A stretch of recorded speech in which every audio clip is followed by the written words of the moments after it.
Hello, everybody, and welcome back. Hi. Can we hear you guys? Hi. Are we We are can. we Hello. on are we on now? We're Okay. live. Hi. We're live. Hello, everybody. Oh, Welcome back to nice. Debate Look at that. Hub. I am Chesh, your master debater, and I am here with MC Toon and Dr. Kip, and we're here to have a discussion style, like a more discussion loose form talk about the relationship between flat Earth and the Bible, and where it falls in, and how it's applied, and is it applicable in some cases, and is it not applicable in some cases. And I have been looking forward to this chat for like a month.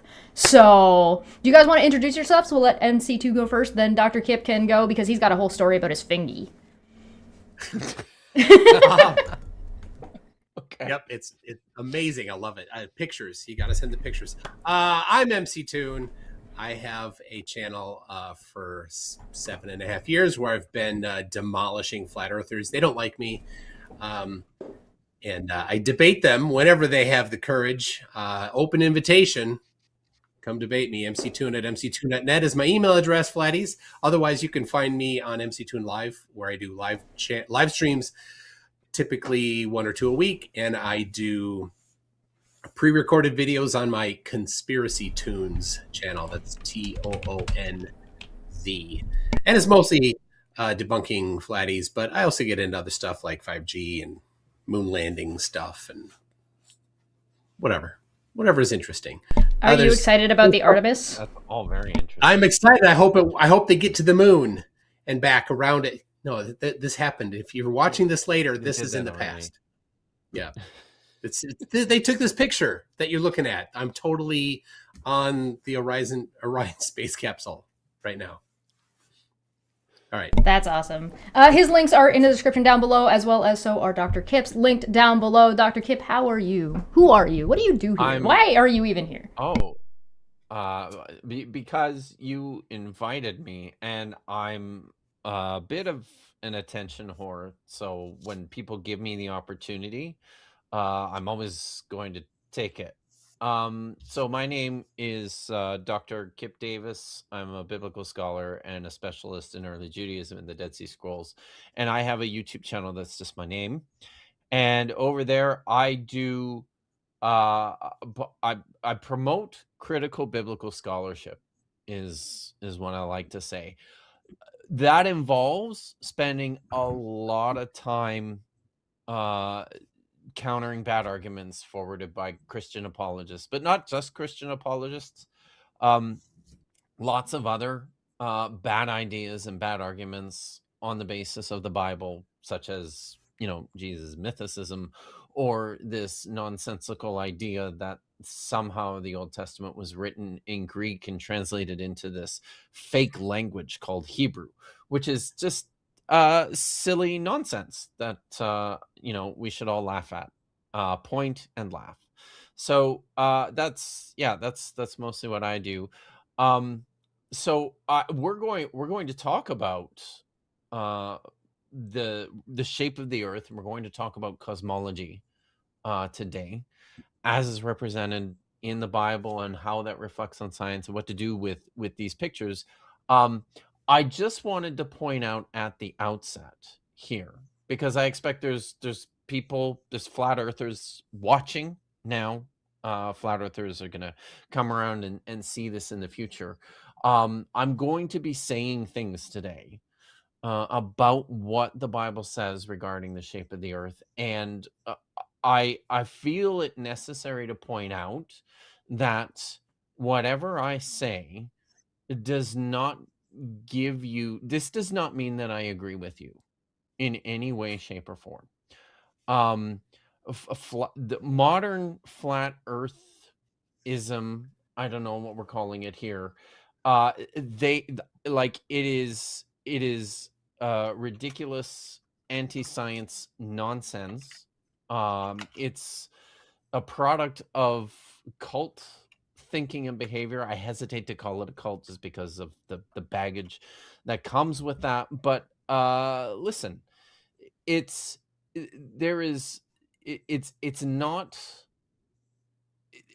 one thing to look at the text of the Bible to see what they have to say or imply about the world on which we live.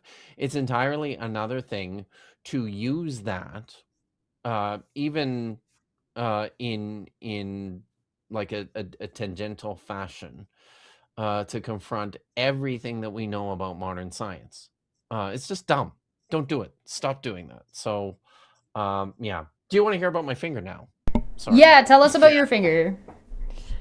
So on Monday, I was cutting hinge inlays into new doors for the bedrooms upstairs, because my now 20-year-old sons, when they were teenagers, kicked the shit out of their bedroom doors, and I finally got around to replacing them. If you've got boys, you know what I'm talking about here.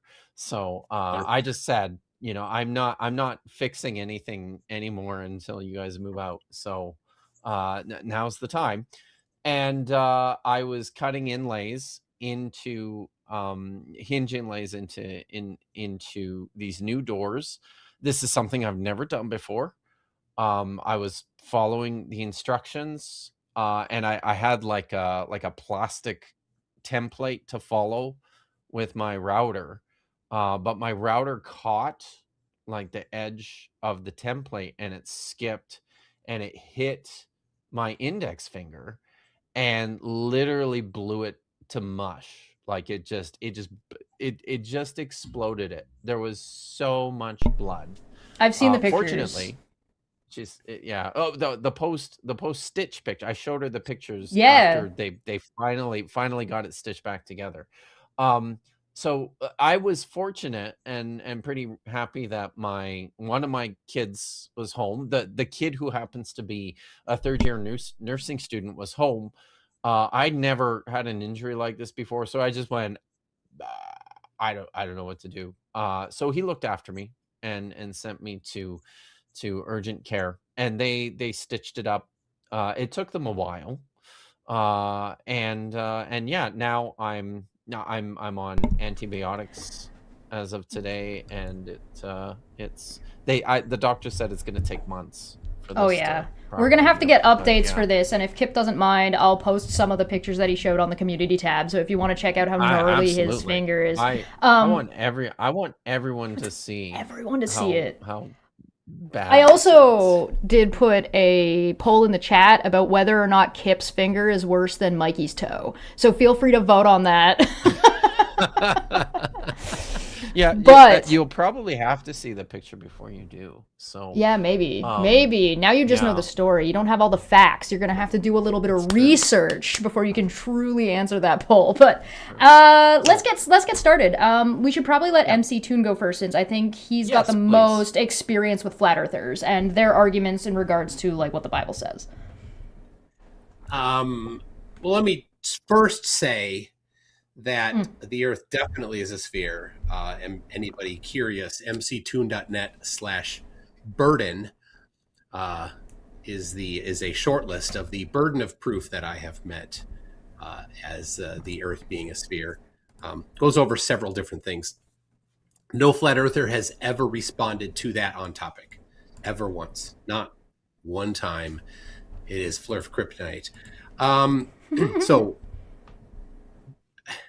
I started this channel, this exploration into debunking flat Earth as a response to somebody issuing a fake $100,000 challenge, which I promptly. I remember that. Yep. Yeah, it was do flight plans using flight charts, and have start at one city, go to another city or point, turn 90 degrees, go to another point, turn 90 degrees, and get back where you started from, which is essentially a 90-90-90 triangle, which you cannot do on a flat surface. Flat surface, the sum of the angles must sum to 180. On a sphere, the sum of the interior angles of a triangle is greater than 180 and less than 540. I think it's 540. Math. And a 90-90-90, where they summed it to 270, is a perfectly valid triangle on the surface of the sphere. And so I charted that out on paper, and of course the guy did not pay. So flat Earth challenges are all fake. Wow. If you've ever heard of a Damn flat it. earther challenging somebody for money, it's fake. They lie.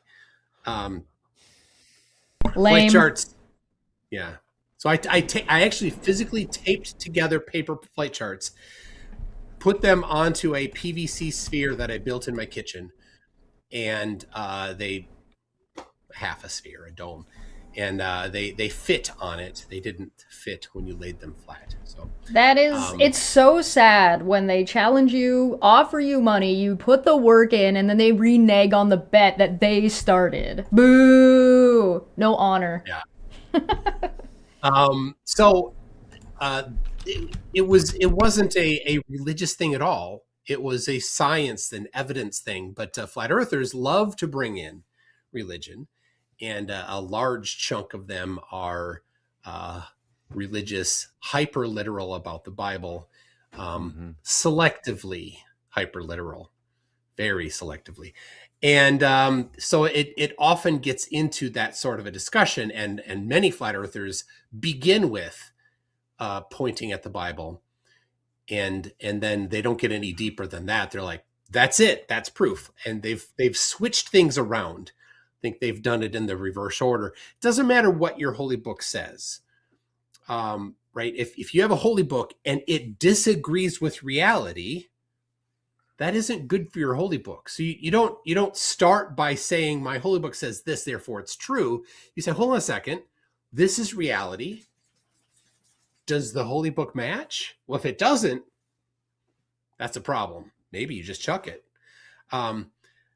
But if the holy book, right, people, it's so much interpretation. It's very subjective. And so that, of course, is what we're going to be discussing here in more detail today. But I think any holy book that disagrees with reality, not a good one, not a good one.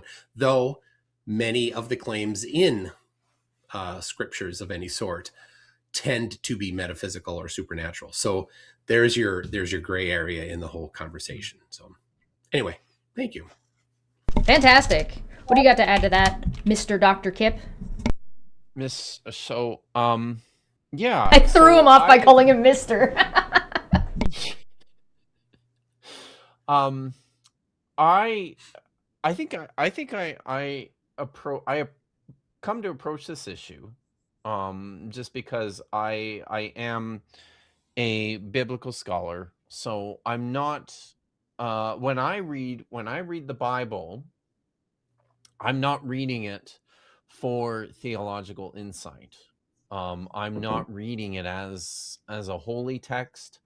I'm reading it as a piece of ancient Near Eastern literature that's right at home within this broader ancient Near Eastern world of, the neighboring Mesopotamians and the Egyptians and the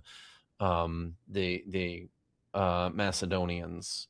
So it's, and the Canaanites, of course. The earliest texts come out of this Canaanite milieu. So right away, I mean, I've taught classes before in university. I used to teach introduction to the Old Testament and Israelite religions at an evangelical Christian university, and this is something that would come up because when you do read the Bible, there are plenty of expressions. There's plenty of places within the texts which provide what look like a picture of the world that doesn't necessarily match with what the science tells us about the world. Of course, it bears pointing out to everyone that whenever the Bible is talking about the world, whenever it's talking about Earth, the limits on this place necessarily, because this was written, these are texts that were written hundreds, thousands of years ago, right? These are all geographically limited to a very small area, just in and around the Mediterranean Sea. Like this is essentially all that the writers knew about. If any god, Yahweh, whoever, was inspiring them with information that they did not have access to, they certainly seem not to have been aware of this or raised any questions about it. They just communicated about things that they understood from the perspective that they understood them. So, like right at the outset, this is what I mean. I think when I say that I'm not interested, I'm less interested in theology. I think that's something separate that we can do with the text. We can take the text and use it to promote ideas about God and about his action in the world and his place, our place in the cosmos. But before getting to that second step, that what I'm doing is looking at the text and going, okay, what how were these functioning in the time and the place in which they're written? And a lot of this too, I'll just finish up with this, because the texts, and when it for me, all of this generally has to do with the Old Testament, the Hebrew Bible. That's where I spend almost the entirety of my time.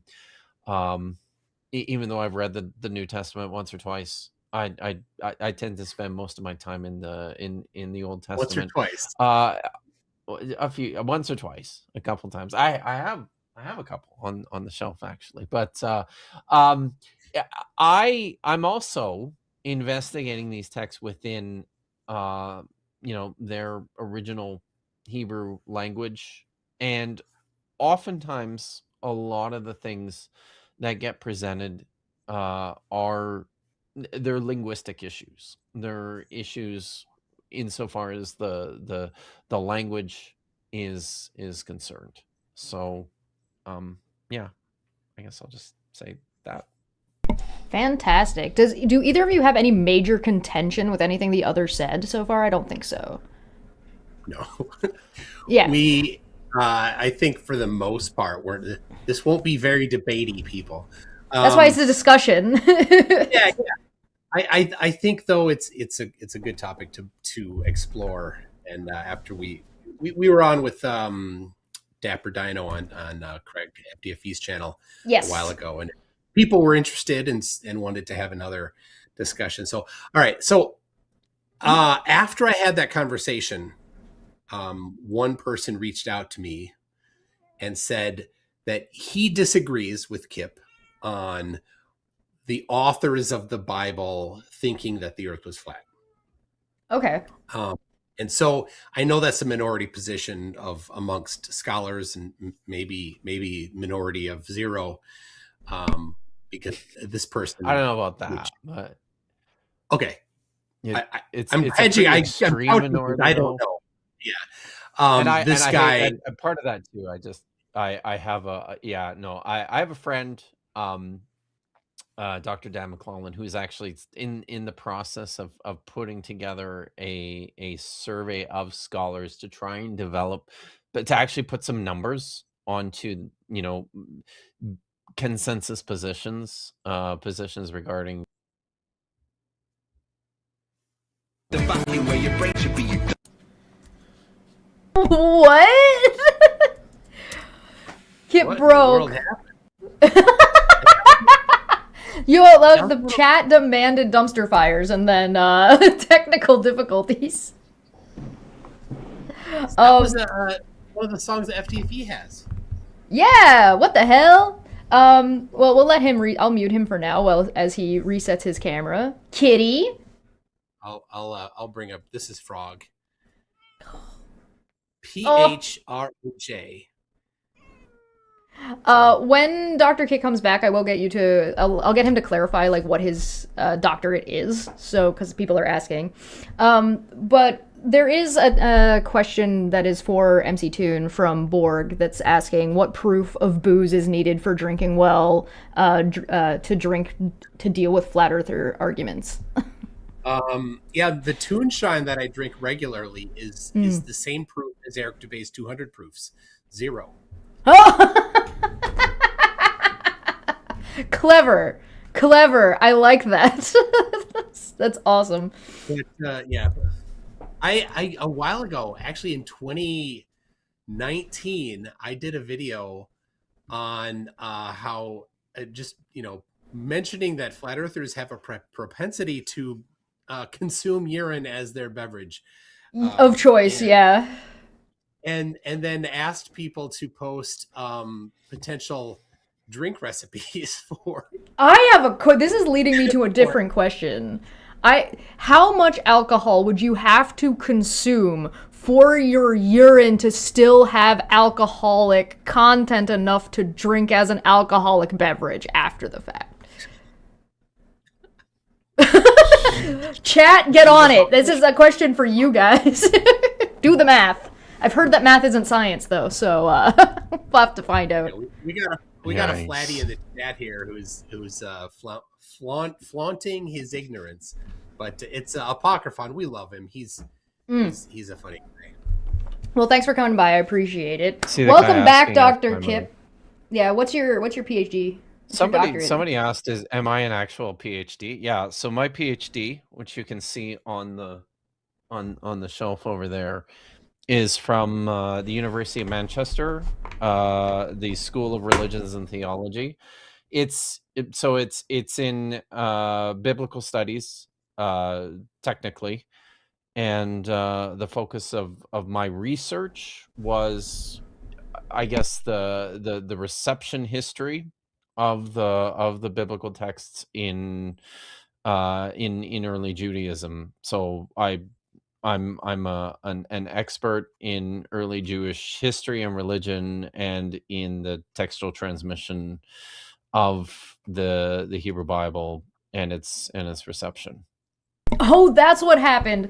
FTFE had the link from last time he was here that was the same link that Kip is in, so FTFE came into this call by accident. Did I get kicked out because Yeah, he so came he in? kicked it. No way. Whore that Craig is. That's amazing. That's incredible. It's hilarious. We live in the future. Am I a real MC? Oh, are you a real MC? No, I'm not. I just play one on YouTube. Oh, come on. Oh, man. All right, but am I a real master at debating? Debating? Don't want to see me dance. I do, but perhaps for another day. So, you were saying that somebody was saying that they don't agree with the authors of the Bible. Authors of the Bible believing that believing that the earth is flat, right? Yeah. So, all right. So the person that had contacted me, I don't think is a biblical scholar, though he has, whatever level of expertise. And so he'd asked if he could come on my show to discuss it. I dropped the ball and didn't get him to come on, but him and another guy, Round Thinker, who's renamed his channel. Oh, I forgot. He's Nuriel. He lives in Israel. His first language is Hebrew. So I'll probably have some sort of a show like that where some dissenters can say what they say about the topic. Interested in seeing that too. Yeah. And I have there's certainly, I'm familiar with the dissent. It's certainly it's one of these things too, right? That you see.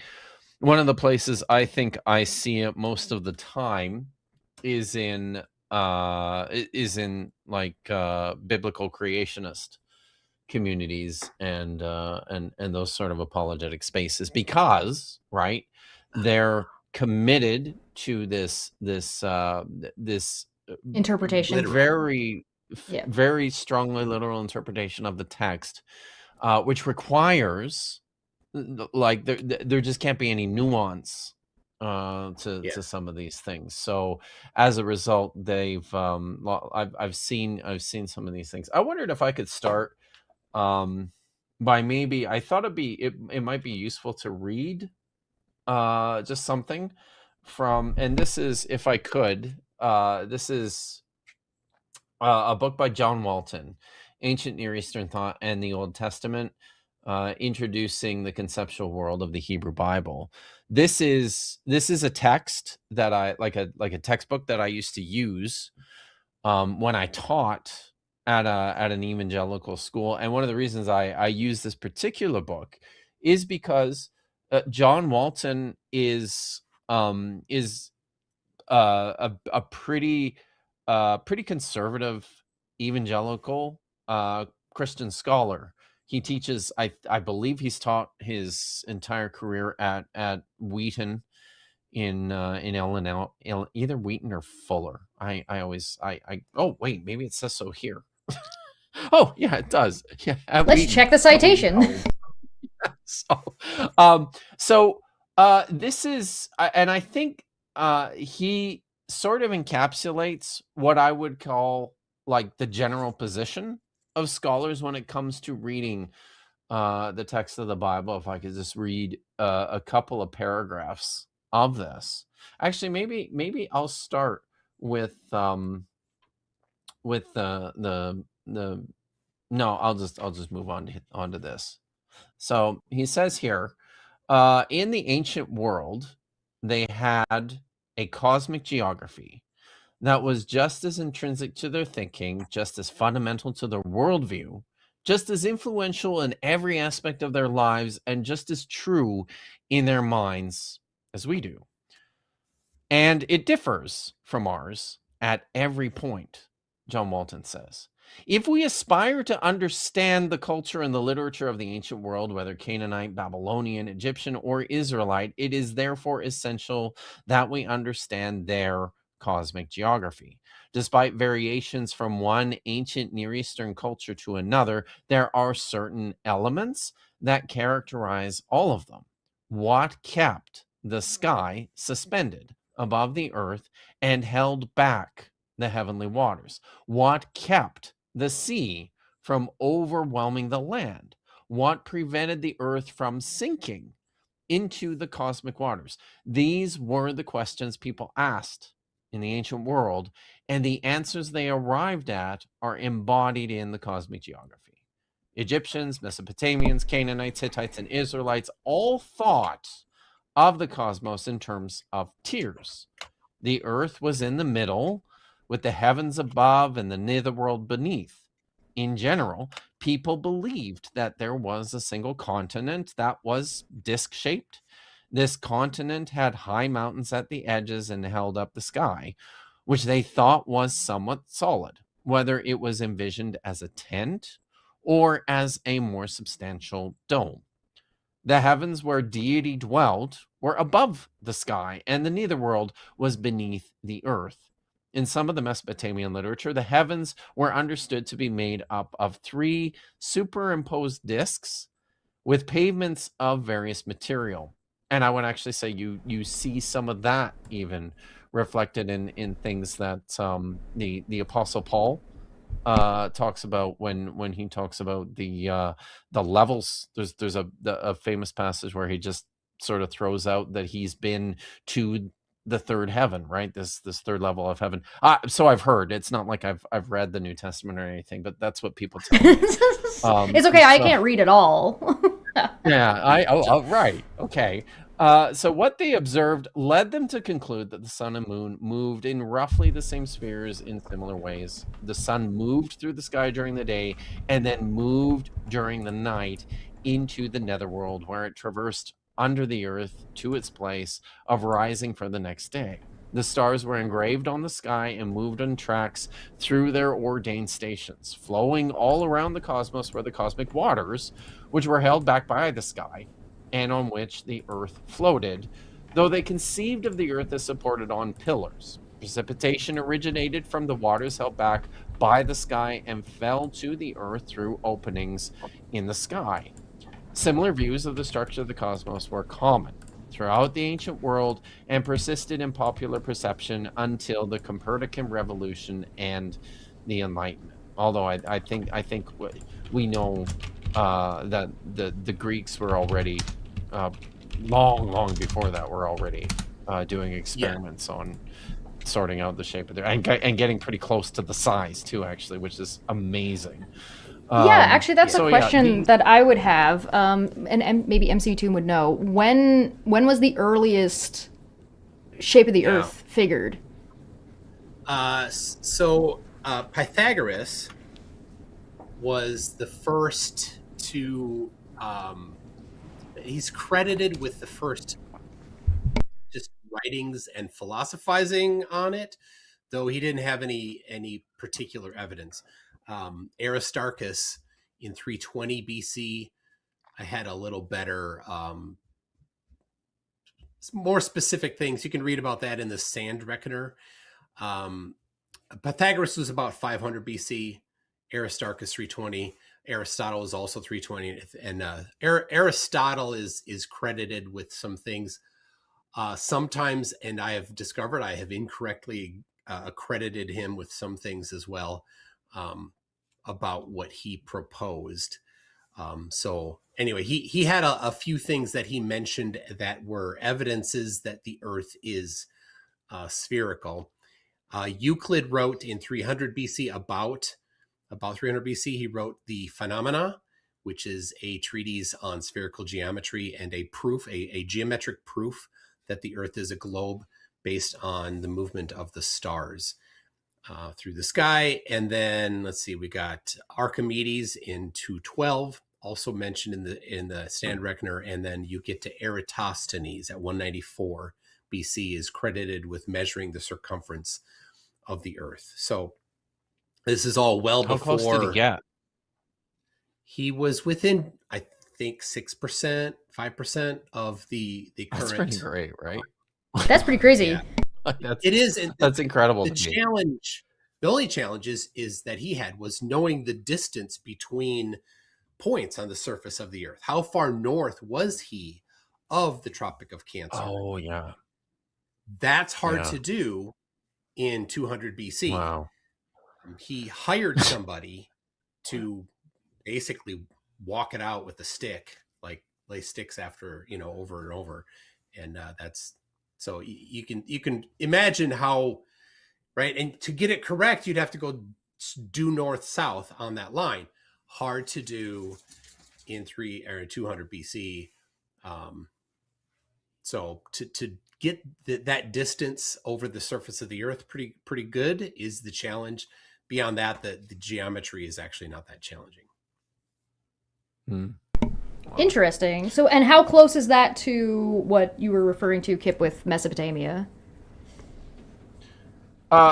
So how close is In, is- like, is time-wise? what? So I mean the Mesopotamians, like we have texts from the Mesopotamians that go back to like 2500 2600 BCE, so it's like thousands of years Yeah. earlier. But it seems like this view, the conventional view of the shape and the composition of the cosmos was fairly well established and widespread for like and stable. This idea was not something that people spent a lot of time thinking about or challenging, as near as we can tell, right? Over the course of thousands of years, it really looks like the Greeks were kind of innovative in doing this.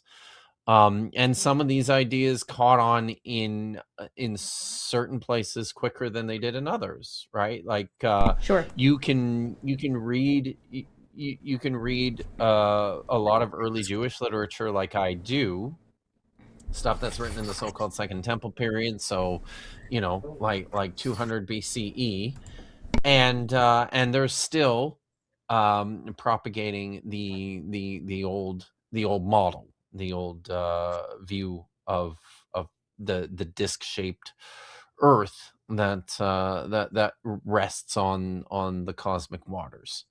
So I wondered if it'd be helpful. I think, I've heard that I look like somebody recently suggested another band that they thought I could go join.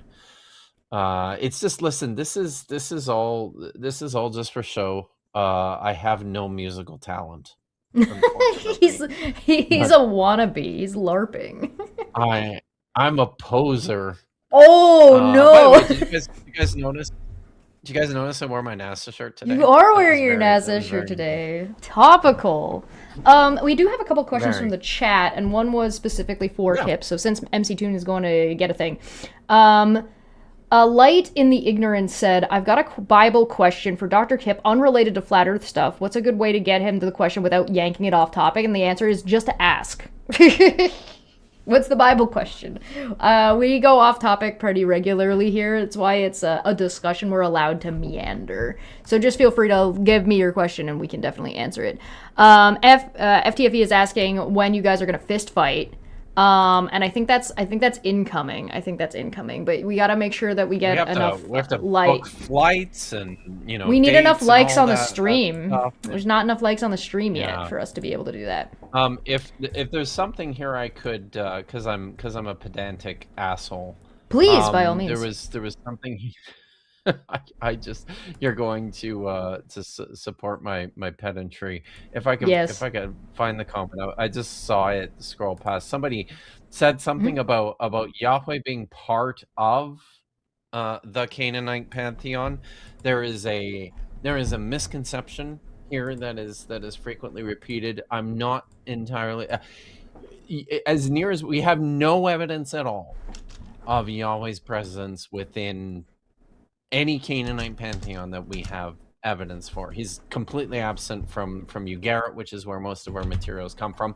We imagine that the Israelites in the early stages of their religion had a pantheon that featured both Yahweh and El, but again, our sources for that are limited.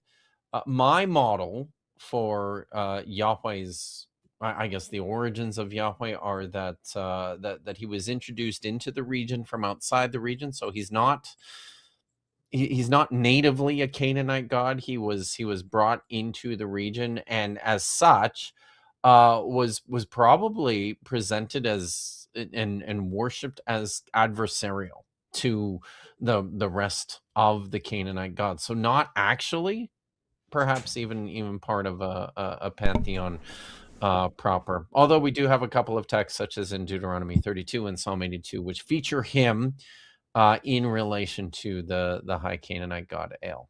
So welcome back. Just to bring us back onto topic, you mentioned the McLean's survey. And then we got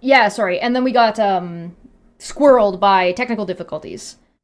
So can we roll that back a little bit and Dr. Kip, what you were finishing saying about the survey you were trying to get to see like how many McClellan's yeah.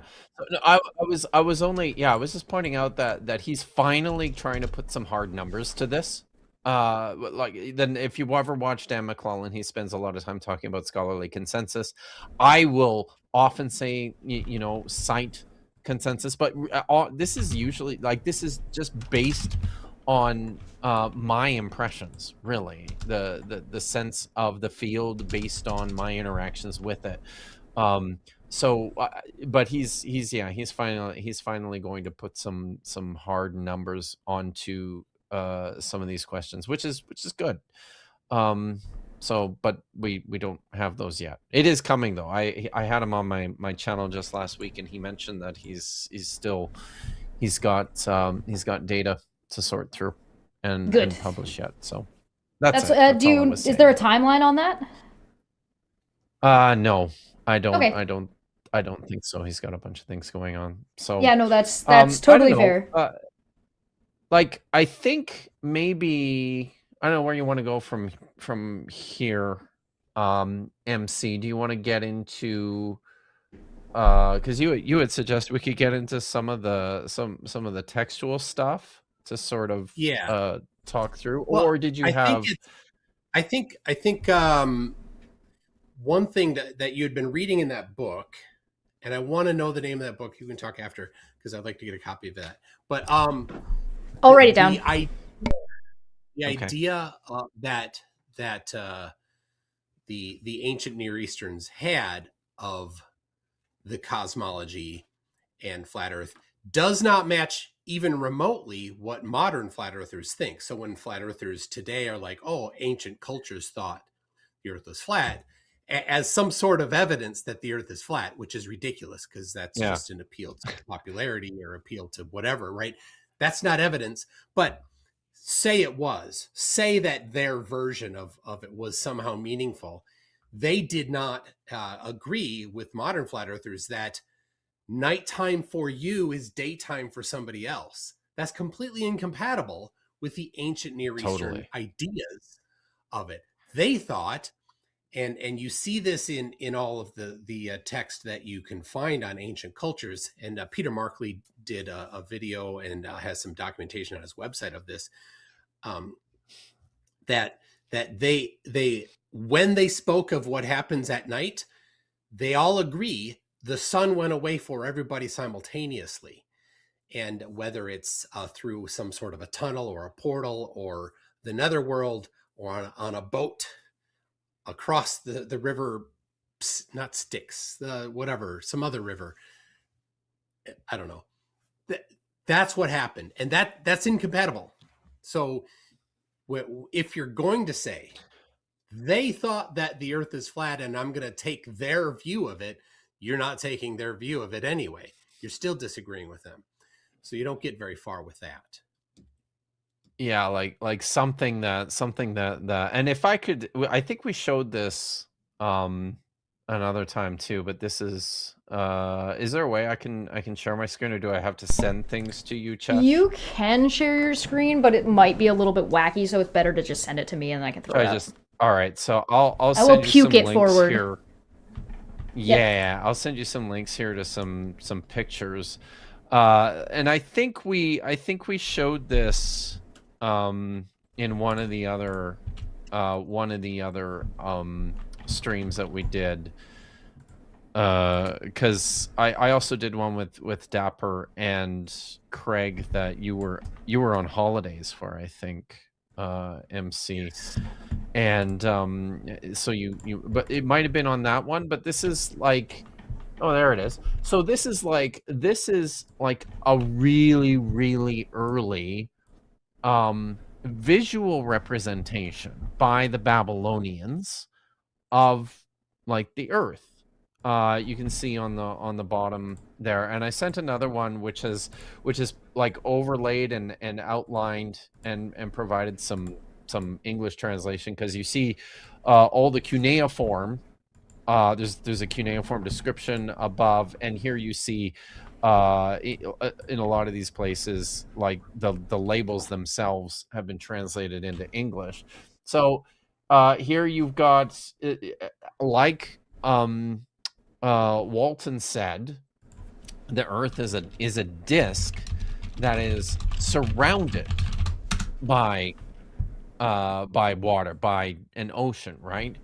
Which is just complete. This is just completely different from any sort of modern conception, right? Boats falling off the edge. Yeah, exactly. So and then you've got a river that basically bisects the entire thing. That's the Euphrates River. There's like a rectangle that you can see that crosses the river. That's the city of Babylon. And the ancient city of Babylon was neat because it was built on either side, like on facing banks of the Euphrates River. So, and then it's these other little circles here inside the main circle, which is the land. These are like other nations, essentially. So this is, there you go. You can see, and a number of these have labels on them, like Assyria and Urartu and Habian. So you can see just how dramatically different this looks from any modern conception of the flat Earth. And like, I think too, it's worth pointing out that just by virtue, we can tell just by looking at this that this serves different functions as well than providing a comprehensive map of like everything that they knew of the world, right? Because uh they they clearly had a sense that that the world was bigger than just this.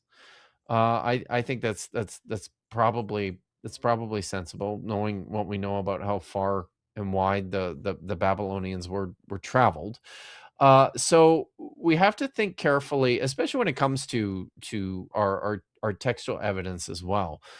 One of the things we need to think carefully through is what is the starting point? What is the background information that they have, and then what are they trying to communicate? Like, this is something MC Toon and I had a phone conversation last night, and one of the things that we talked about, right, was that within the Bible there is no clear dedicated picture like you would find in a set of instructions or a scientific description of the shape of the earth, or certainly not one that's separated or divorced from larger theological concerns.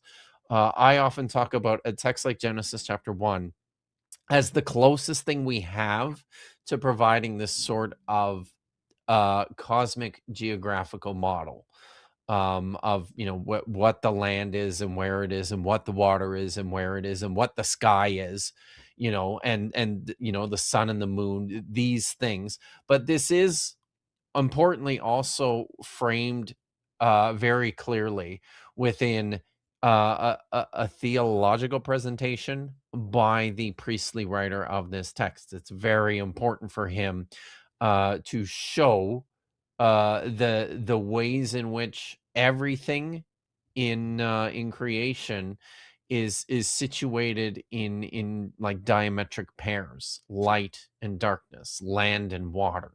um you know uh, uh, I think you can say animal and vegetable things, like things of this nature.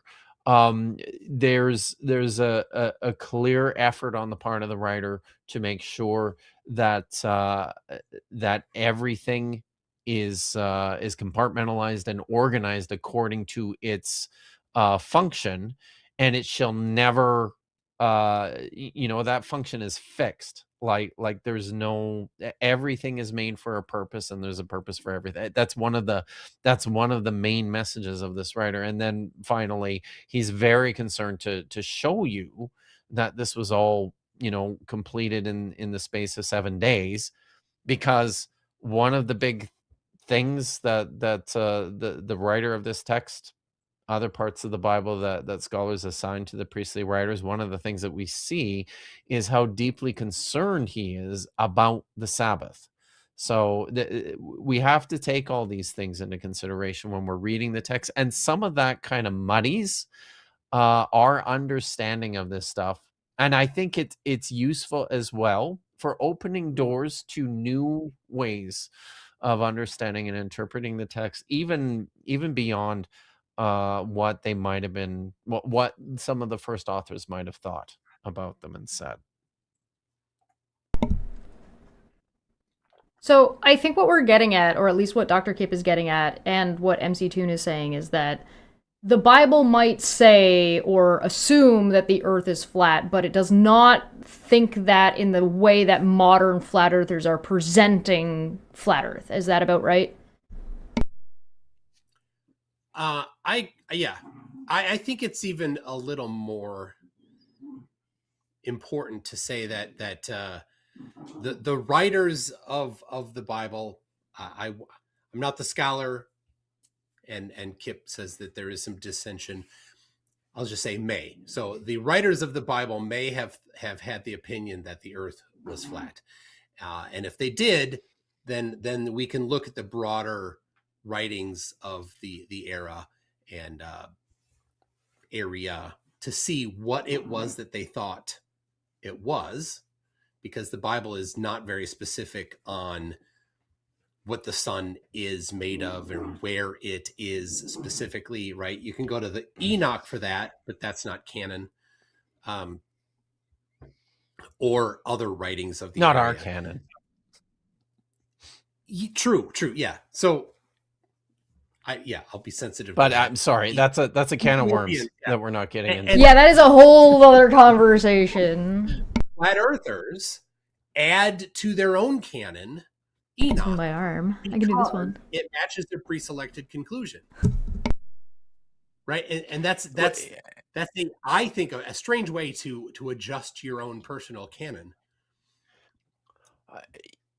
And as an outside observer, right? Like I would say that yeah, like most flat earthers who come into this through I guess through a religious perspective, through a biblical perspective, are starting with like the 66 book Protestant canon. I think it's probably pretty limited to I don't know, but I think it's probably pretty limited to that to that demographic. So I agree with you. It's interesting. Easy to say that they came into flat Earth with the 66 book canon, and then later, not because they were coming into it thinking Enoch was canon, they added Enoch to their own personal canon because it supports flat Earth that they already pre-selected. So they're almost kind of creating their own new canon after the fact, right? If you're a flat earther in the chat or watching this in the future in the comment section down below, is that true? Is he correct? I think you're probably correct, but let me know. Survey says. I've seen that with concavers. So concavers have a different book, the book of the Gospel of Philip, I think. I think that's what it is. I'll reserve that it may be incorrect, but a particular gospel of somebody that is also not canon that the concavers add in after the fact because it supports their cosmology. I think I wanted to I wanted to say something else here. So maybe a better way of framing this and understanding this.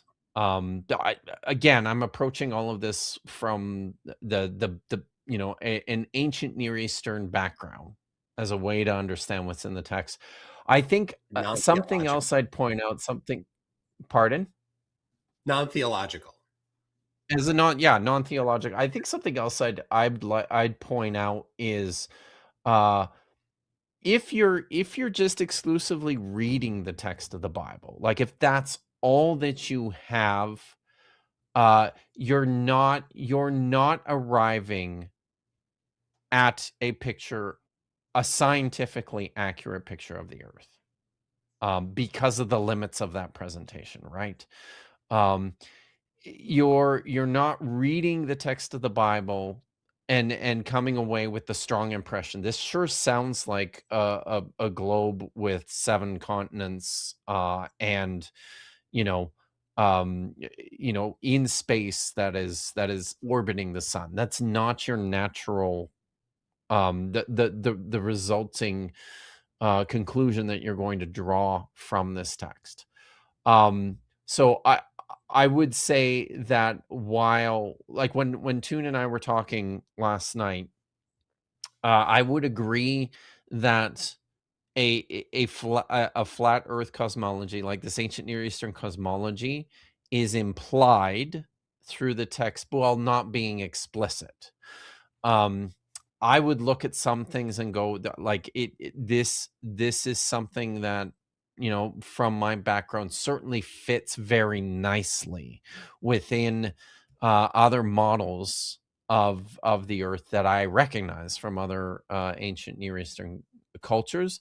But it's not like there's any text in the Bible that outright just says the earth is flat, or that it's in the same way that there is no text in the Bible that outright says the earth is a sphere.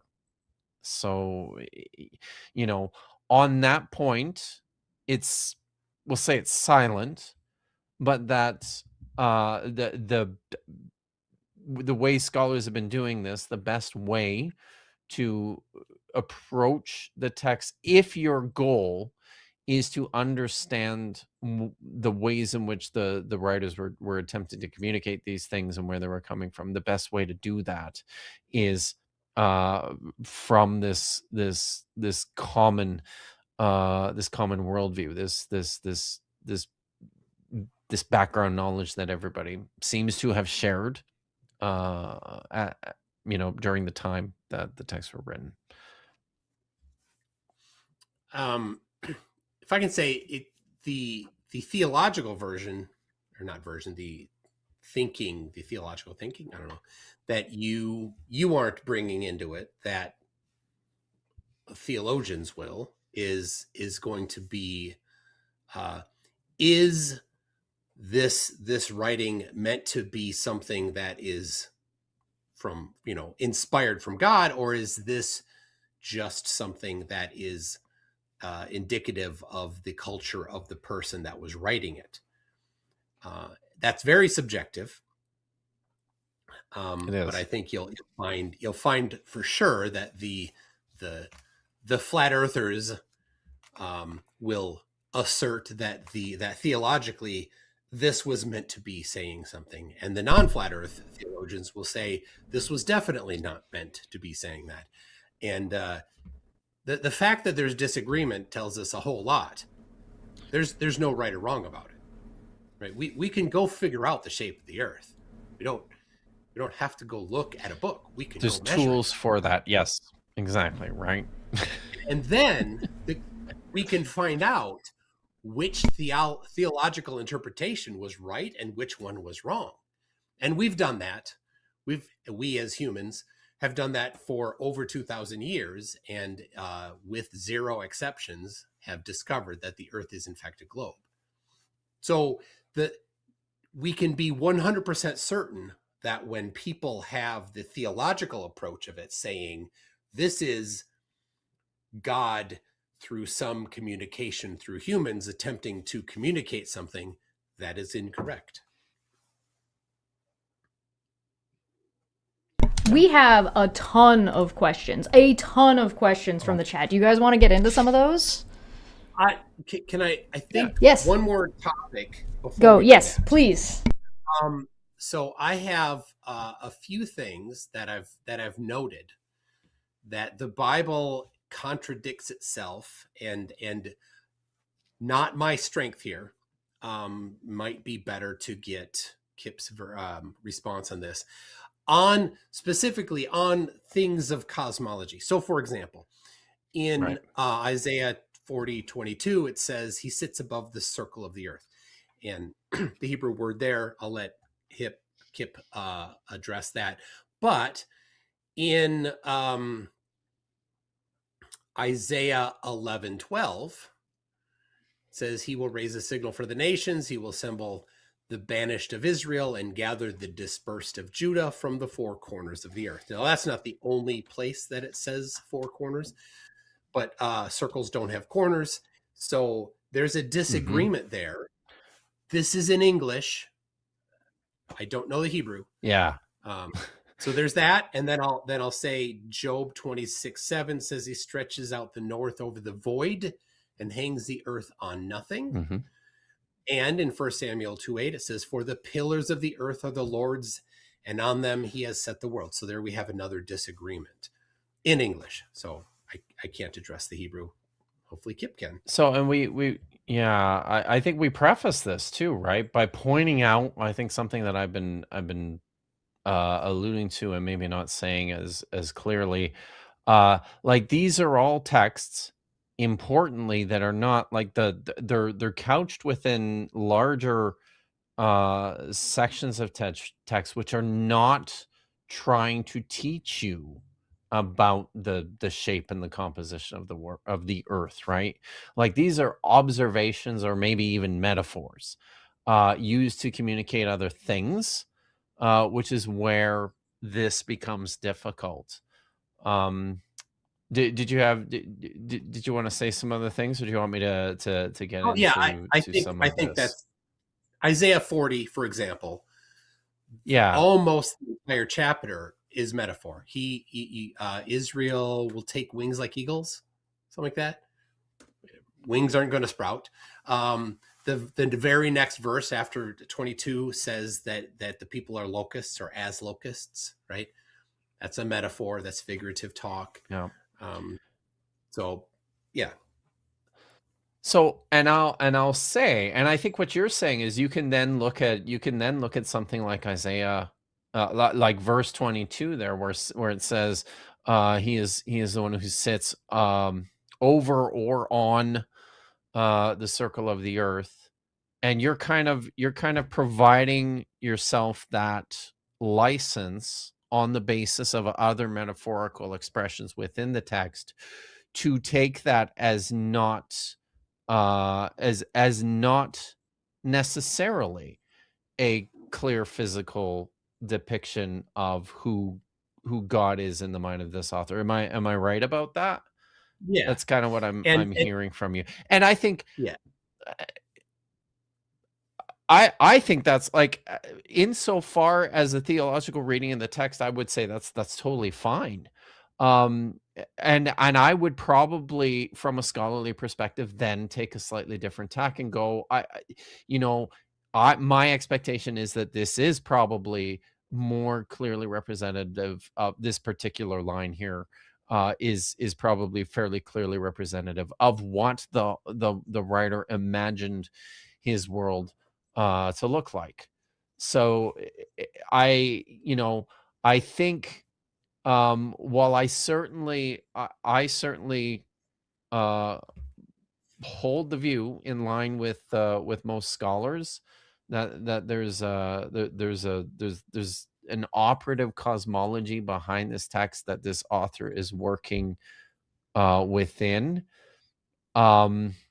It's, if somebody wants to see metaphor in this, I get it. I totally do. And within the history of biblical interpretation, I mean, this is just what people have been doing for thousands, hundreds of years, is using the text to create new contexts and new readings, right?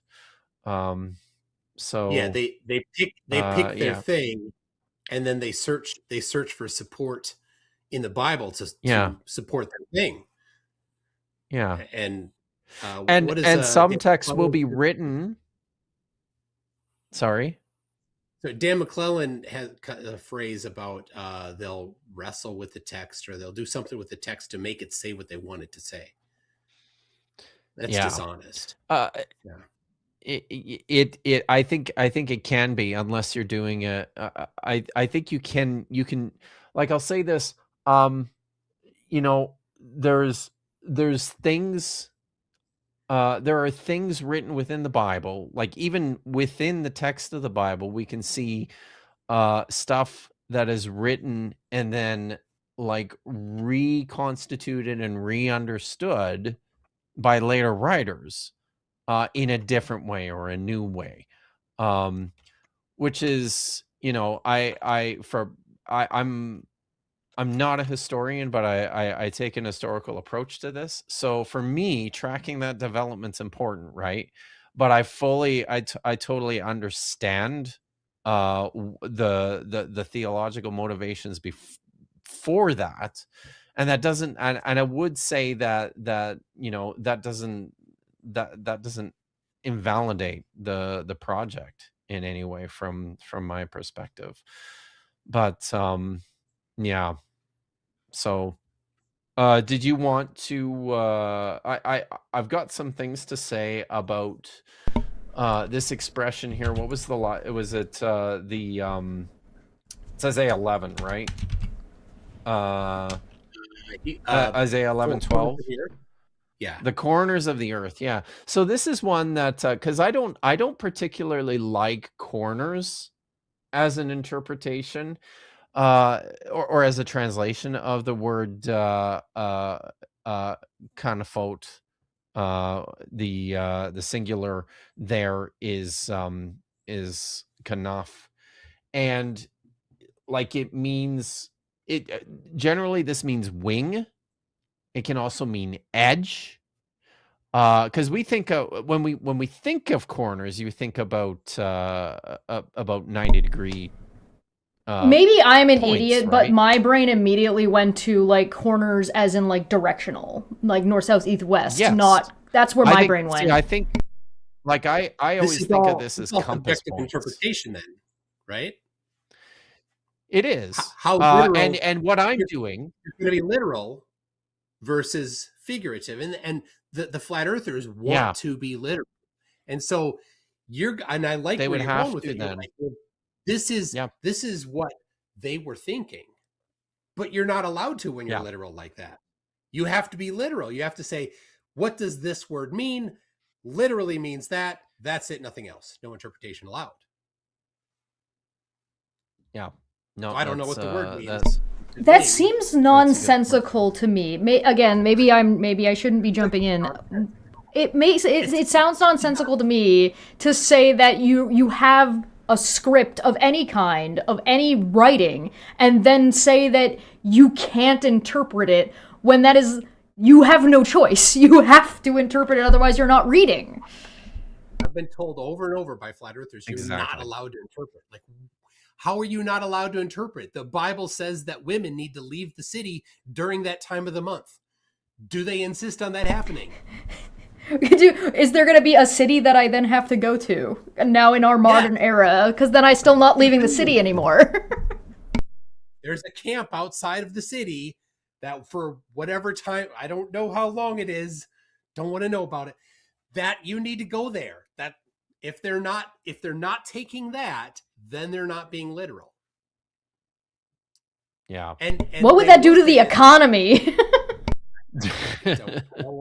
But it's they're like, oh, but this was for a different time, and Jesus came and fulfilled the covenant to these things. But wait a second, fulfilling the covenant doesn't have anything to do with the biology or whatever it was that was going on there, right? Or was it just somebody writing that's like, you know what? She gets a little crabby. Let's send him out of the town.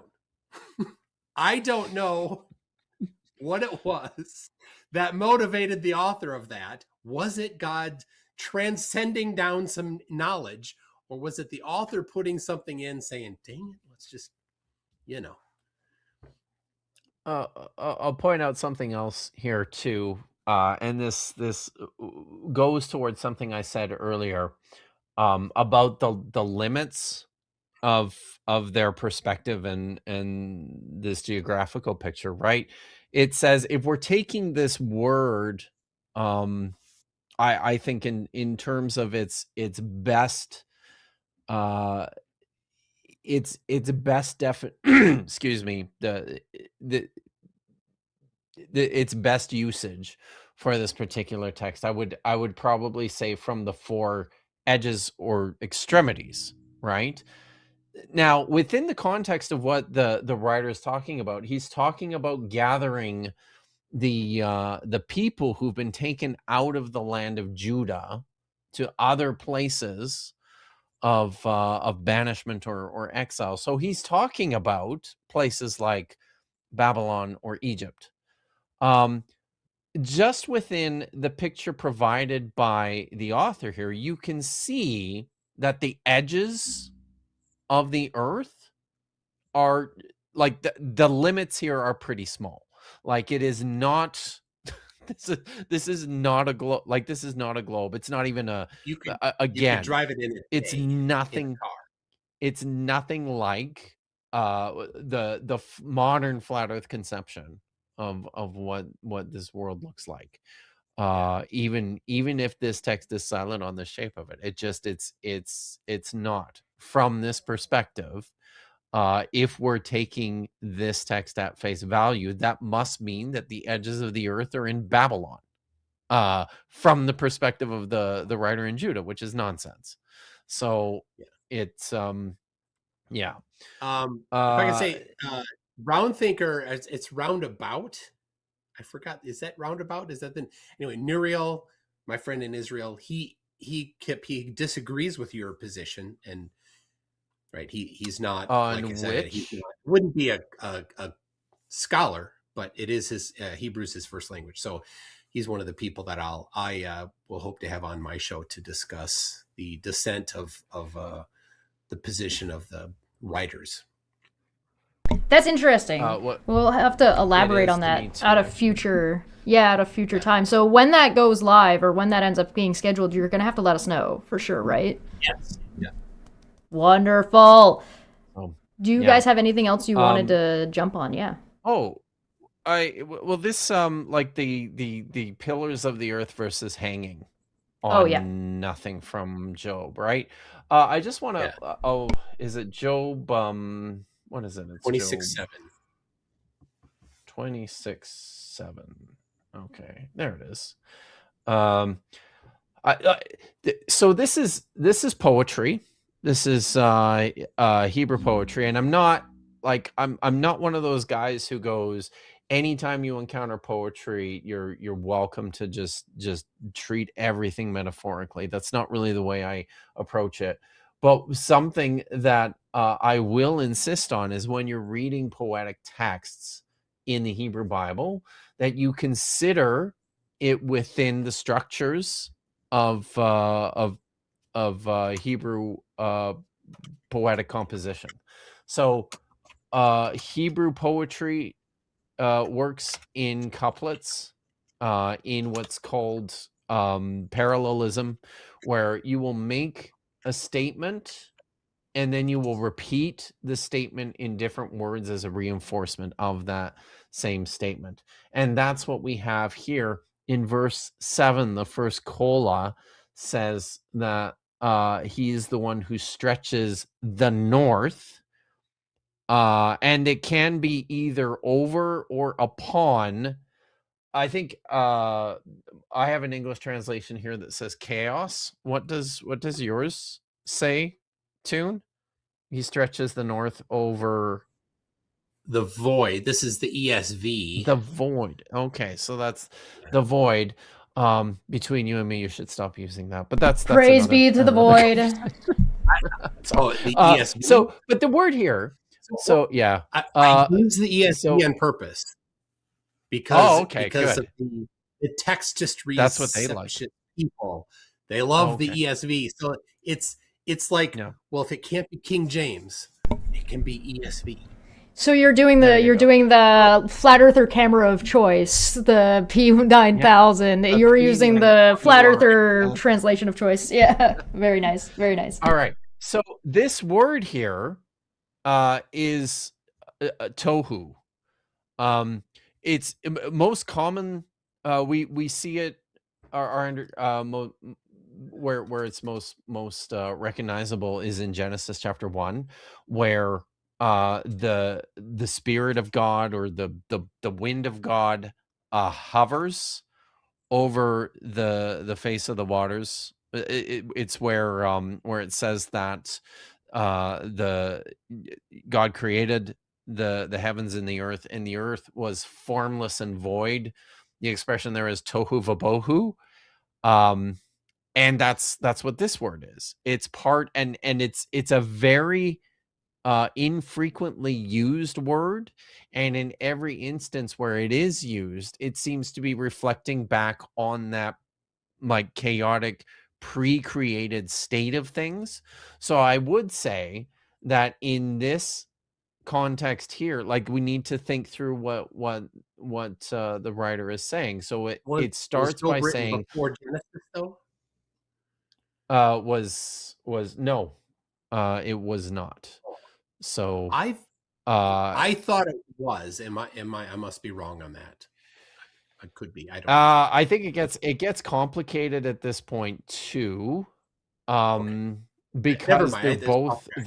they're both close. They're actually pretty close. They could be pretty close in time, but in terms of the priestly creation story, I think most scholars would situate that before Job. But I also don't know. I don't know that it matters so much which came first. I think both. I think any way you go, tohu is something that should be understood within this creation framework, right? This pre-created realm. So the one who stretches the north over or on, and that's another that's something else I would like to point out as well. The same word can mean either thing. The word here is al. Is this the north being stretched out, and it's being spread out like a tent is the verb here? Is it being spread out upon the chaos or the void or whatever you want to call it, or is it over it? It's a subtle distinction, but it's something I think we think through, especially when we approach the second part of this parallel clause, right? He is the one who hangs the earth. Now, is it on nothing or is it over nothing? And you can hear the difference there, right? He hangs it, as in it's suspended from nothing above it, like there's nothing holding it up from above, or it's hanging over top of nothing underneath it. There's a subtle distinction there. So when I read something like this, um this is, to me, this is like a reinforcement of I think the fact or the recognition that the writers are, this particular writer is unclear about what's below, right? It's this chaotic void of nothing that we can't really know anything about. But and that potentially could align with another text. We have plenty other places in the text which talk about the earth being set on pillars, right? That you drew attention to.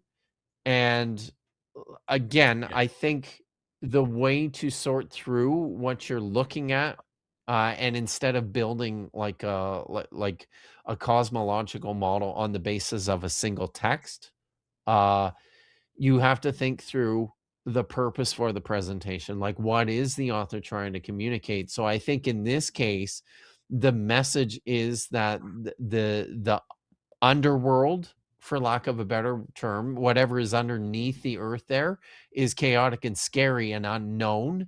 Whereas when they talk about the earth being set on pillars, the message there is that, the ground is stable and firm and solid, because that's our experience of it, right? Like, does that make sense? Yeah, like And I don't even, when you build a house not on the sand, right? There's parables in the Bible about that. When you build your house on the firm ground, that's the thing that doesn't move.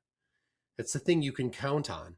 So I see a metaphor to when you're talking about that, to that it's You could even take right. that literally, couldn't you? You could say, no, they're literally mean build your house on stable ground as opposed to building it on sand. It's not, you don't have to interpret that as a metaphor, but it's not talking about the globe or the earth, whatever shape you think it is, that it's not moving. It's just wherever it's localized to your house.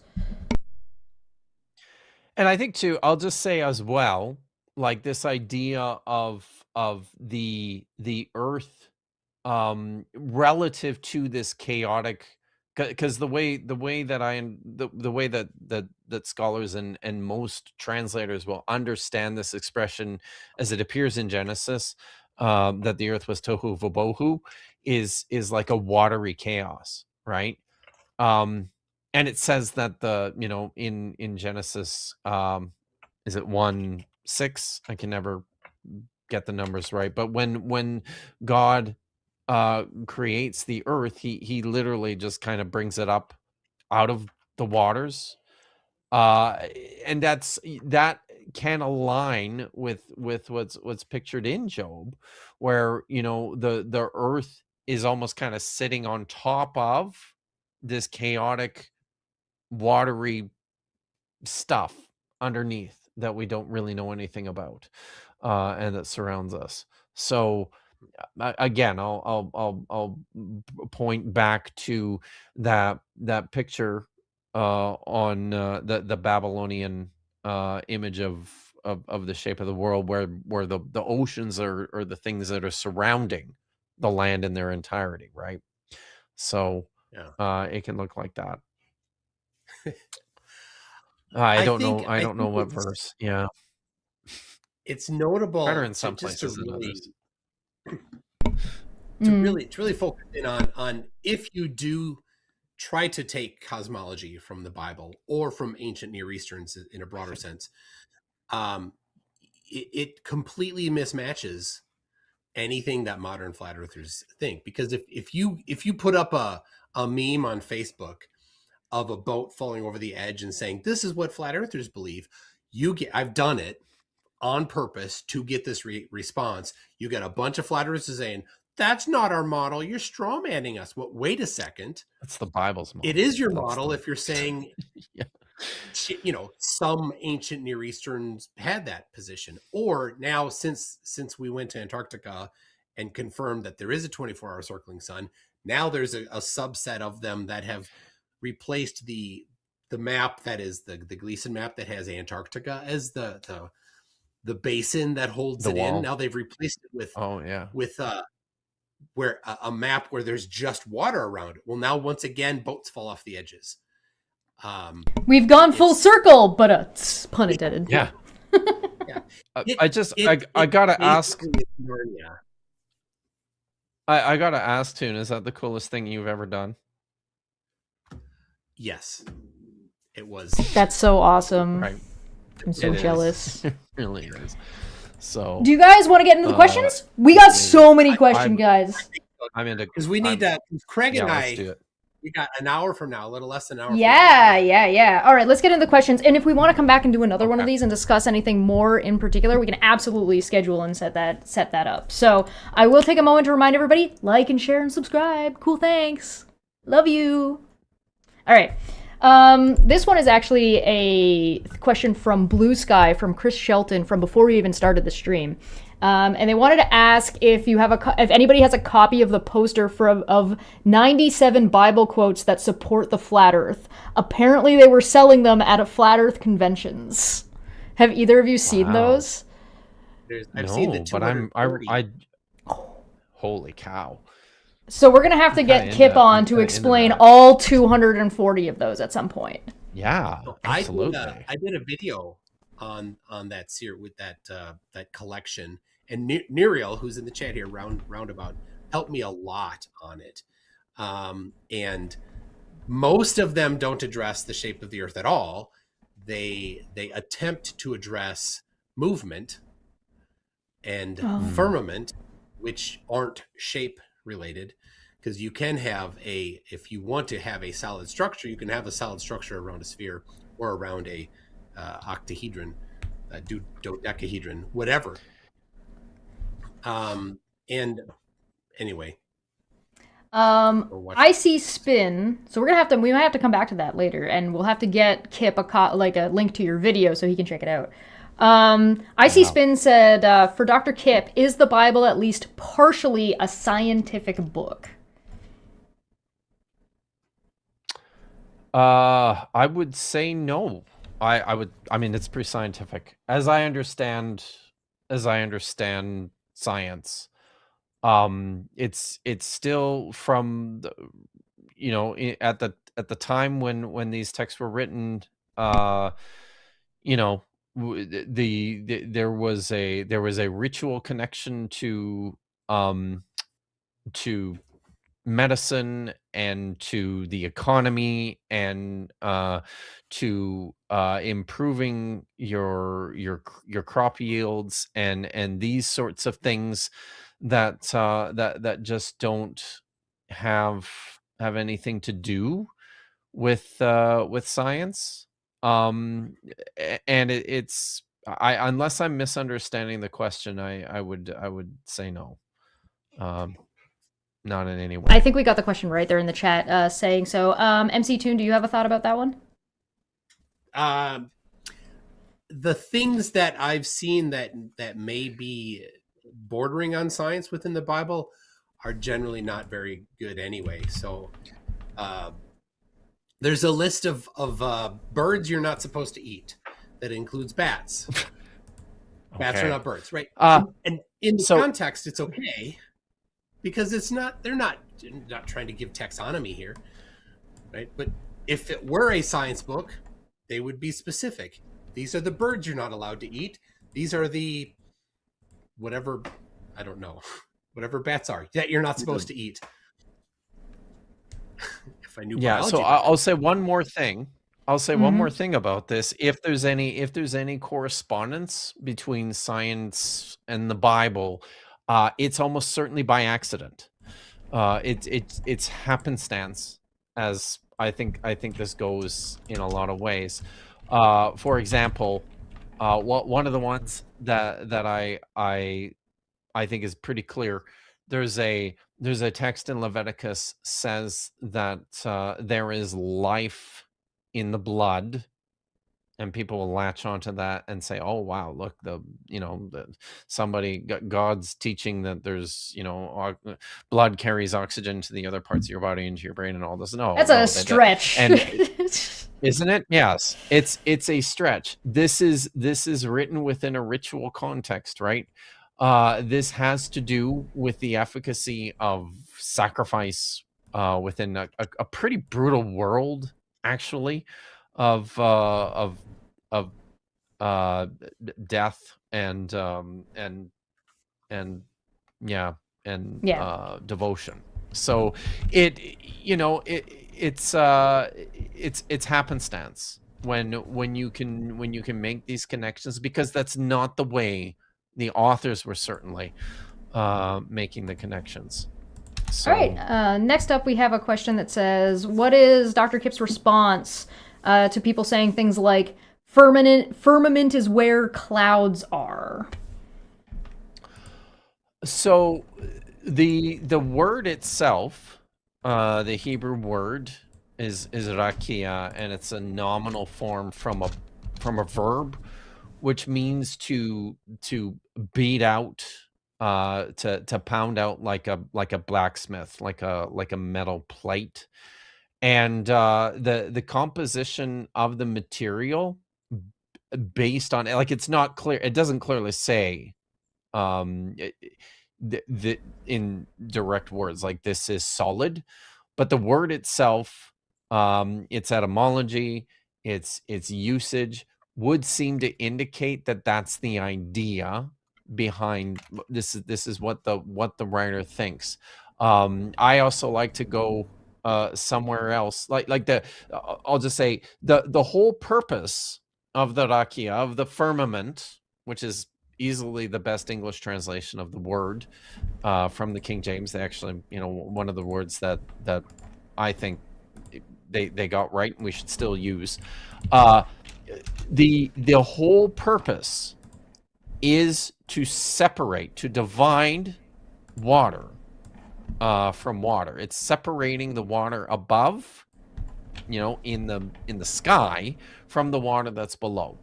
And you need a solid barrier to do that within this perspective.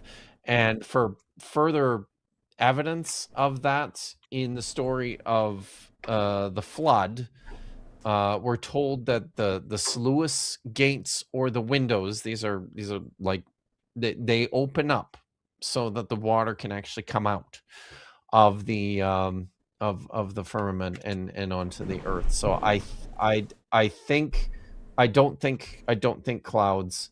Yeah. This is a very, short answer, no, that's nonsense. Long answer, everything you just said. MC Toon, do you have anything about that one you wanted to add? Nope. Okay. The next one is for MC Toon, and they're asking, is the collective noun for a group of flat earthers butthurt? No, it is not. The official collective noun for Oh. flurfs is a derp. So it is a derp of flurfs. A derp of flurf. Got it. Turbo-flurps. Understood. Brilliant.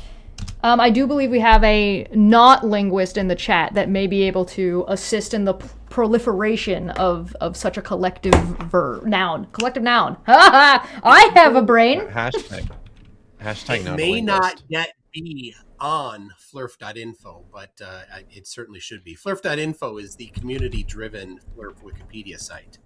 Yeah, wonderful. Absolutely Anybody wonderful. Participate Incredible. in that.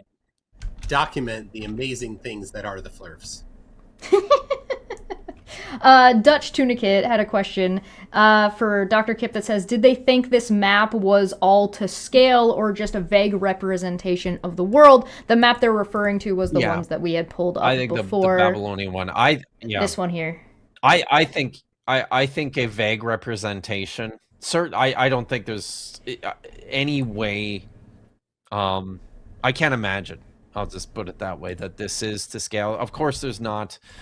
We don't have we don't have all the information that we would like to be able to say one way or the other. But it seems to me almost certainly a vague representation.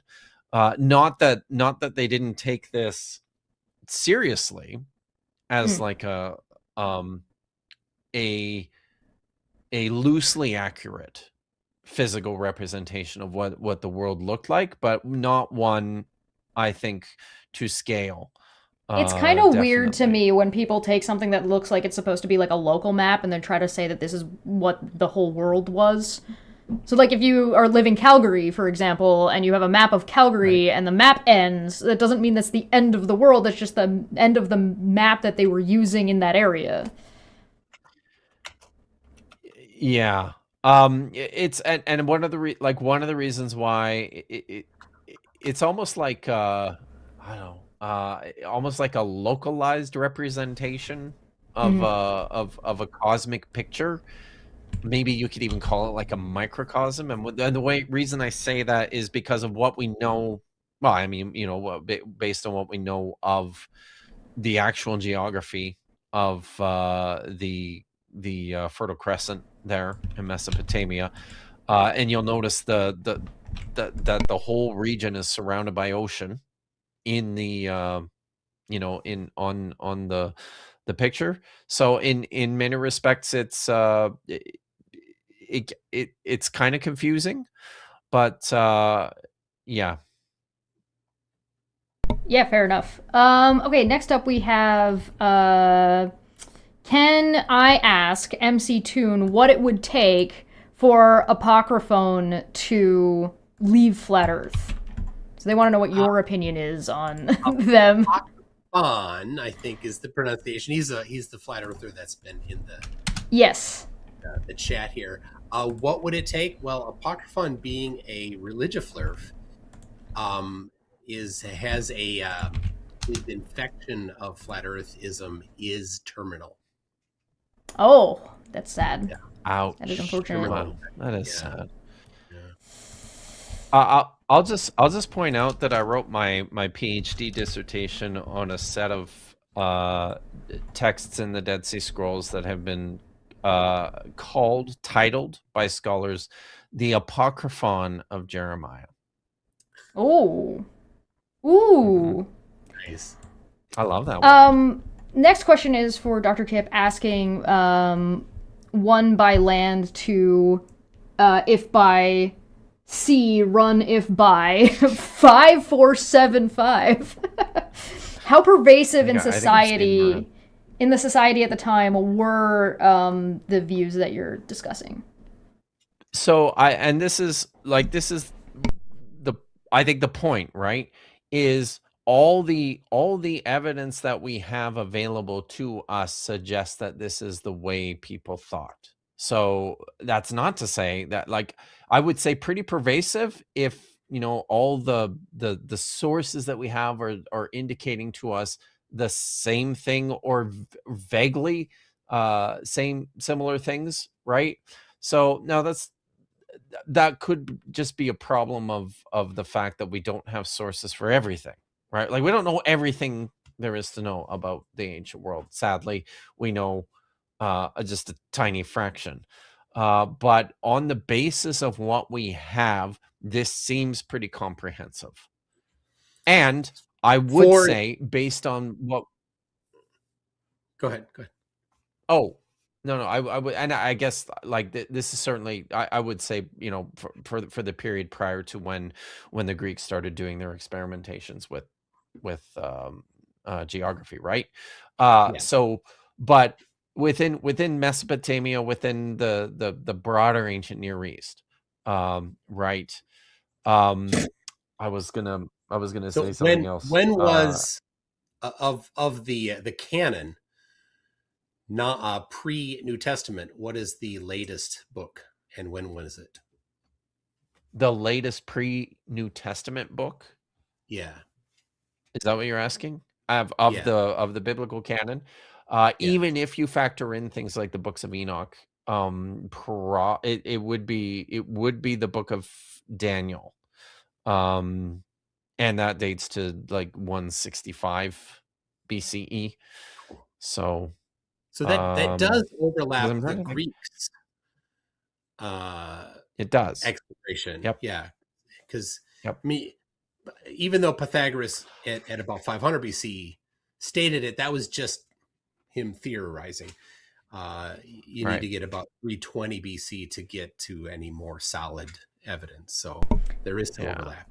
That's cool. We have two more questions that I want to get to. There are some other questions, but they're a little off topic, so I will save them and make sure these guys get those questions.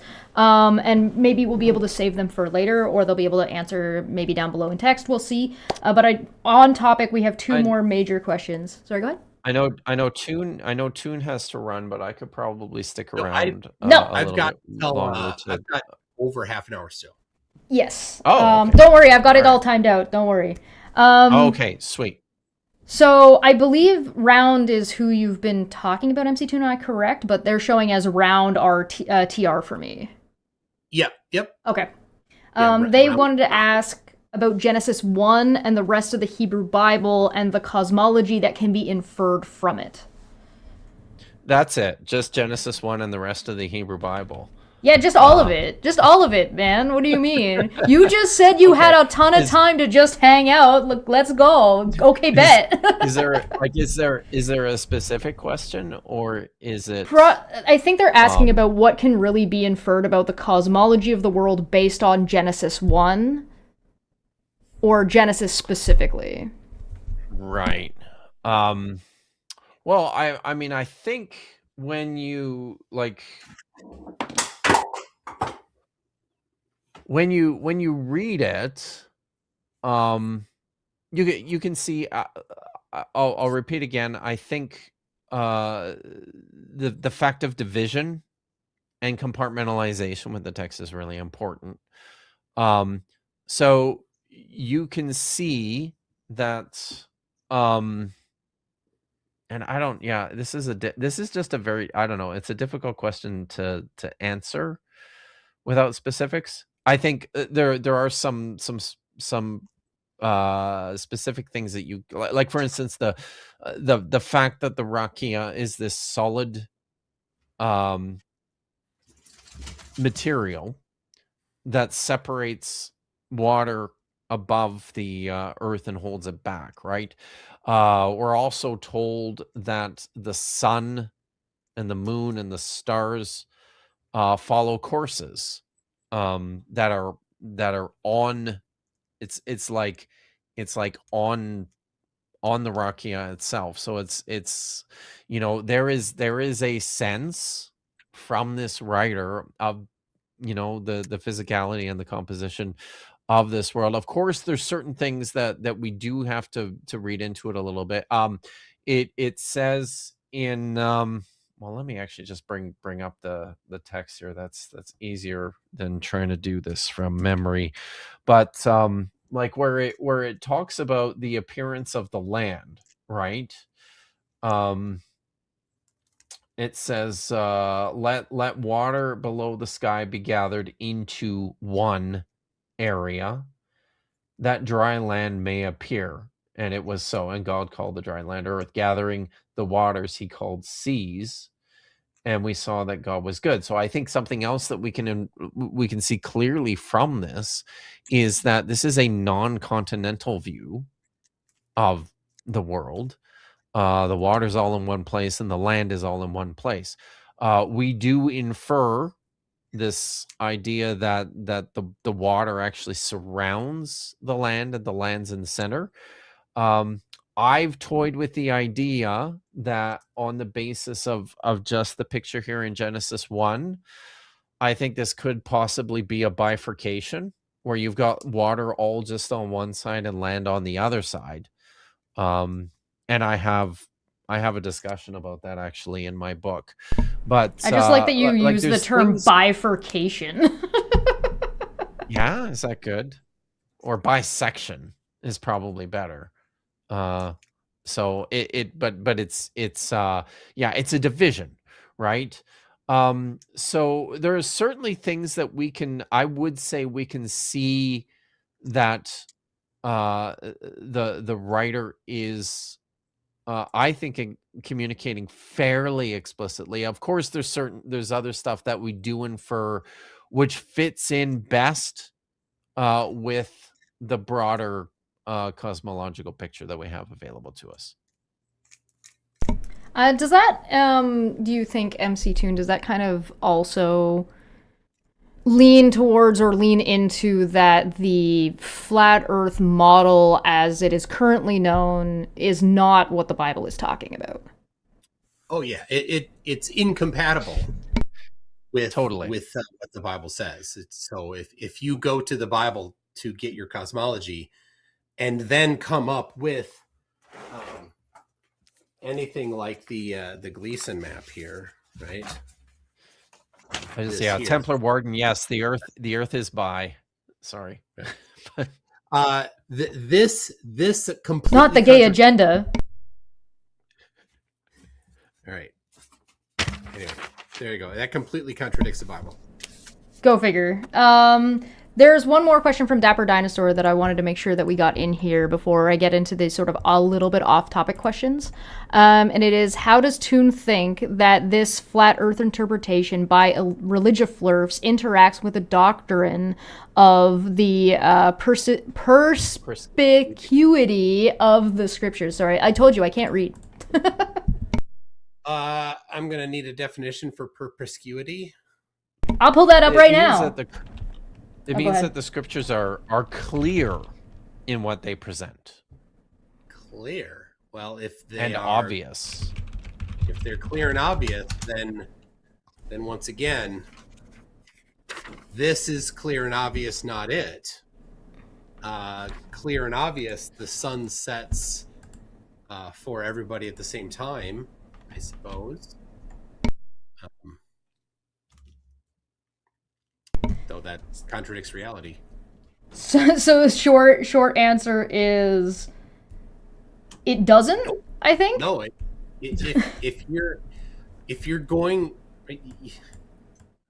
you're left with a few options. If you're going to go there with the Bible, you're left with Bible is wrong. The Earth is definitely a globe, or the version of flat Earth that they have now is in contention with the version of flat Earth that the Bible says. So they don't actually believe the Bible when it talks about the shape of the Earth or the flatness or whatever cosmology you want to talk about, because they contradict each other directly. So I mean, there's no support for flat earthers by going to the Bible, right? And you know, the flat earthers that are going to watch this later, this doesn't help you. None of this helps you. Yeah, that does seem to be the conclusion. FTFE is asking, let me get it to pull up, please, and thank you. Catch up. There we go. For Kip and Toon, does the Bible prove the Earth's shape at all?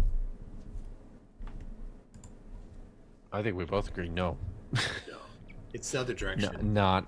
You don't not start. at all. You don't start with a holy book, and then that dictates reality, right? And there's no shortage of Bible literalists that say the opposite, that they'll say that the reason why the Bible is true is because it matches reality. That's what they'll say. Well, if you go the other direction and say reality must be this, then you're not being honest with the direction that you're not being logical with how you're applying things. Titan in the chat asks, question for Kip: are you ever going to write a book? Titan Uranus? Yeah. Is that from Titan Uranus? Yeah, it is. I've actually written 5 books, and my most recent book is actually affordable and currently available at Amazon. There's a link down below. There's a link if you're in Canada, and if you're a link if you're in the United States, because those are different places. Look at you. They are different places. So this was just published in August. God's Propaganda, pulling back the curtain on what the Bible wants you to see. And I talk about I actually have an entire chapter on the Genesis 1 creation story, and how it fits in with cosmic geography, among other things. So FTFE wanted to also know Marvel or DC from both of you, and I'm gonna also make that a poll in the chat. DC. It's all wow. It's all Marvel for me. We found the place where they truly disagree. There we go. We're gonna have a problem now. Truly disagree. Joke's on you. The answer is Dark Horse. And listen, geez. Well, if you're gonna throw that in, man, I was going to say, I feel like I can declare victory just based on the fact that the film properties are so much better on one side of. That's a little bit unfair. That's a little bit unfair. DC. I have a question though. Wait, I have a clarifying question. If you're gonna say movies, are you including the animated movies? Because the Lionsgate DC animated movies are amazing. A Canadian company, by the way, but no, I was not. Wasn't including them. I was not including them. Sorry. I gotta say, Ben Affleck sucks. I like everything, almost everything. Oh, I did like The Accountant. The Accountant was good, but almost everything else. So yeah. Well, there's also a question about what's your favorite shark. So, Kip, do you have a favorite shark? I don't think I do. Maybe I mean the hammerheads look cool, and the hammerheads great are pretty whites cool are looking. big and scary. And MC Toon, you gotta. I will let people in the chat state what they know my answer to be. Oh, okay. I have 2. I also like whale sharks, but they're not actual sharks. I have 2 favorites. One is the goblin shark, and the other is the street sharks. I don't know. I don't know either of them. You guys don't know what street sharks are? Oh man, I'll send you a picture of what the street sharks are. People in the chat, please. One in the chat if you know what street sharks are. Please, I beg of you. Somebody's got to know the answer to this. Street sharks will love you. Lots of people like the nurse shark. All right. We should probably look baby shark. Baby shark to do. What's the alien? That can't DC be alien shark. Marvel alien shark. There's that's in Marvel Rivals, I think. The shark. What's his name? Jake? Jack? The shark. What's the whatever? I don't remember his name. I'm gonna close the poll. Marvel won with 47%. Other got 36, and DC only got 17. And lots of ones in the chat, so you guys know what street sharks are. Rough, dude. The inclusion of other is what stole all the DCs. Yeah, I think you're right. I think including other was cheating. All of other for DC. Jeff, yeah, that's who I was thinking of, Jeff. Thank you so much. That's hard. We should look That's to harsh. wrap up there. What else? Do you guys have anything else that you wanted to say about the topic, or any conclusions, or you've changed your mind on anything from tonight? Well, no, go ahead. You go first. I think it's an interesting discussion, but when looking at physical reality, you start by looking at physical reality, and Yes. if there is a holy book that is super clear on something and it contradicts physical reality, well, probably chuck that holy book. If there is a holy book that has an interpretation option that goes one way or the other, then whichever way matches reality would be the correct interpretation of it. There you go. See, I don't even know if I would be if I would be so quick to say chuck it with regards to the holy book, because I'm being I political. just these are texts that aren't they're just not supposed to. The point is not to answer questions about Cosmology. science So and cosmology. They're just not. Yeah, my phrase is loaded in there, and so it's implied. Yeah. I didn't say it. If there is a holy book that is not being hyperbolic or not, where it's really saying, here is physical reality, and that claim doesn't match physical reality. But I don't know if there are any holy books that really do say that. Because I'm not that well versed though.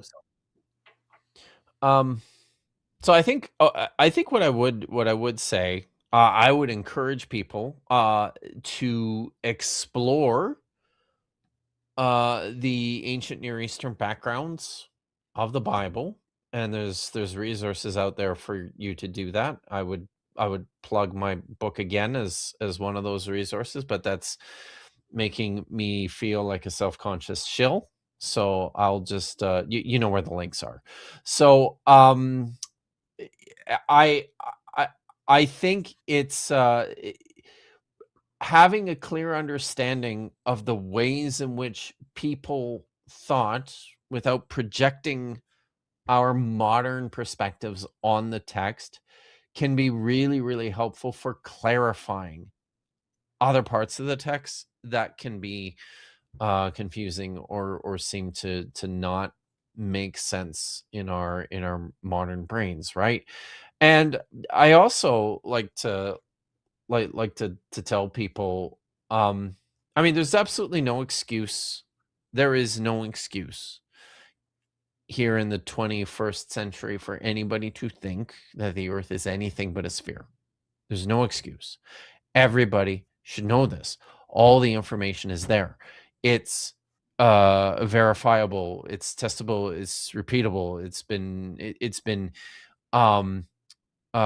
tested to death. Like this is a settled issue. But I also like to point out to people that when it comes to looking at the ways that ancient people processed their reality, give them a break. They were limited in terms of the ways that they could conduct these explorations. They had a lot more important things to do than most of us, like trying to figure out how to keep their families alive and well fed. So it's not like these are the questions that really occupied a ton of space in their minds anyways. And it's I as somebody who spends his time working and reading and loving ancient literature, it's these people were also brilliant to be able to sort out and figure out the things that they did with the limited resources that they had, is pretty remarkable. So I guess maybe to conclude, I would just say, I fucking love the Bible, and I think you should too. So Thank you both so much for joining us. I really appreciated both of you coming here. I look forward to having you both on again for either some of the same topic or some different topics with some other people. It'll be a great time. Thank you so much. We're trying to build a less toxic, healthy debate and discussion space where people can agree and can disagree and people will get their fair shake and there's no Nazis here. That is generally the goal. It shouldn't be that hard of a goal, but apparently it's nigh impossible. That excludes having a whole lot of the flurfs on here. Yeah, unfortunately for them. So, too bad, guys. I hate to be the bearer of bad news, but you suck and I hate you. Please like and share and subscribe if you want to help us grow this space together. And if you have things that you want to see, or you have discussions you want to see, or you have people that you want to see come on, let me know either in the comment section down below. You can reach out to me, or let them know to come over here. I greatly appreciate everybody joining us, and I think maybe one thing that we can wrap up on... Yeah. Who won my finger poll? You did. I didn't see it. Oh, you won the finger poll. Yeah. Your finger is better than his toe. Congratulations. Thank you. I think we should wrap up in here is remember that everything that we have now is built on what the people before us created and were able to do. And the same will be in the future, that the stuff we're doing now is going to be able to be built on in the future by the people who come after us. And I think that's a good inspirational thing to keep in mind. Let's get the hell on out of here. I believe MC Toon and FTFE are going live not long after now, so go over there and check that out. And we'll see you next time. Say goodbye. Bye. Bye, everyone.